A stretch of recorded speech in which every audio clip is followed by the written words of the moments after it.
สบายดีทุกคนนะยินดีต้อนรับทุกคนเข้าสู่ FC Mobile 2025อีกคือเก่าแล้วก็มื้อนี้มาซุ่มแฮกตามเคยเนาะเพราะว่ามื้อนี้มันอย่างมื้อนี้มันอัปเดตอันสุดรวมตัวที่4มาก็คือพวกนักเตะพรีเมียร์ลีกตัวนี้เทศกาลฉลองอันนั้นนี้นี่แหละก็คือมีตัวอัปเดตเข้ามาเป็นไอคอนแล้วก็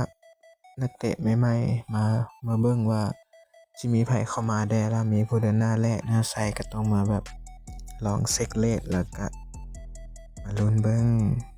ได้ถามว่าสิแรกบ่ก็น่าจะบ่ทันแรกเนาะนี่มีอันนี้พร้อมอันนี้แม่นสำหรับไผที่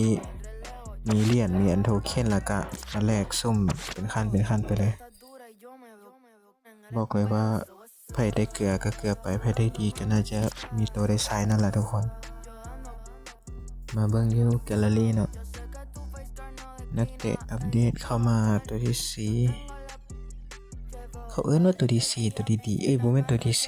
4สัปดาห์ที่4มีพวกคันโตนาวิดิตโรดี้โซล่าปีเตอร์เช็คนี่น่าใส่จัดเลย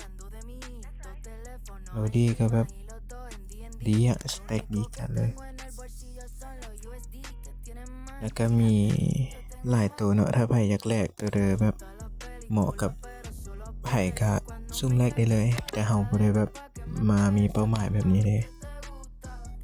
เป้าหมายของเฮามื้อนี้ก็คือการซุ่มแฮกมีที่มาซุ่มก็มีโต108 115ประมาณ2แพ็คแล้วก็มีไปซุ่มโตอัน110 515หันพร้อมเช็คเลทเบิ่งก็โอเคเนาะมันก็บ่ได้อันใดขนาดนั้นอัตราออกก็น่าจะมีแล้วก็เริ่มซุ่มเลยแฮกแรกแฮกมันเน็ตช้าเหี้ยขอวอล์กดีๆวอล์กงามๆจากตัวนึง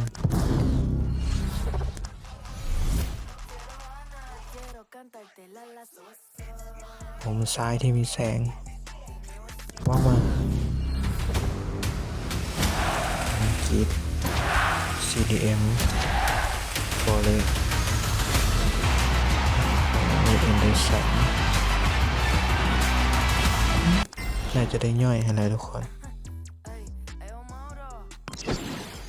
อินเดสันมาแพ็ค2ต่อกันเลย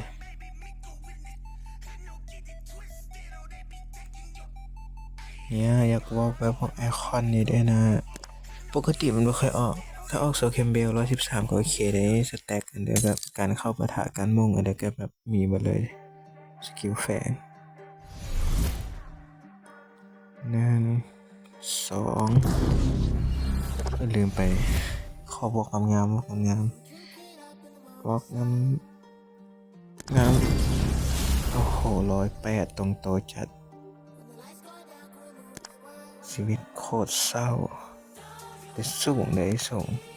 แต่แล่นช้าแต่น่าจะไม่พูดเดิมมาใช้หรอกน่าจะไปย่อยกันแบบแพ็คต่อไปเนาะ110 515ตอนนี้คาดแข่งกองหน้าจัดเลยอยากได้กองหน้าขอเป็นแบบคันตูน่าก็ได้หรือแบบขอครบเลยเอาโรดี้ก็ได้ตัวกลางหับก็คาดแข่ง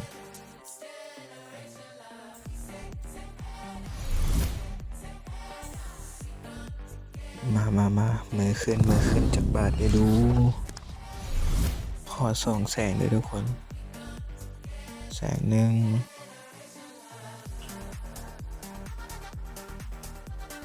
แสงที่2เอาแบบเผื่อฝรั่งเศสตรงหน้าโอ้โหคันโตน่าน่าจะไม่ได้มาเป็นตำนานของบอลมัดหรอกมั้งโอ้ยเกือบแน่ฝรั่งเศสกองหน้ากันนะเพราะคันโตน่าออกแล้วเฮี้ยจัดเลยไม่โอเค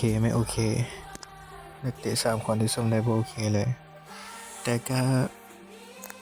ซ้ำนี้แหละทุกคนเอาไว้เจอกันคลิปหน้าอาจจะบ่เกลือคือคลิปนี้ก็ได้ไว้เจอกันทุกคนบ๊ายบาย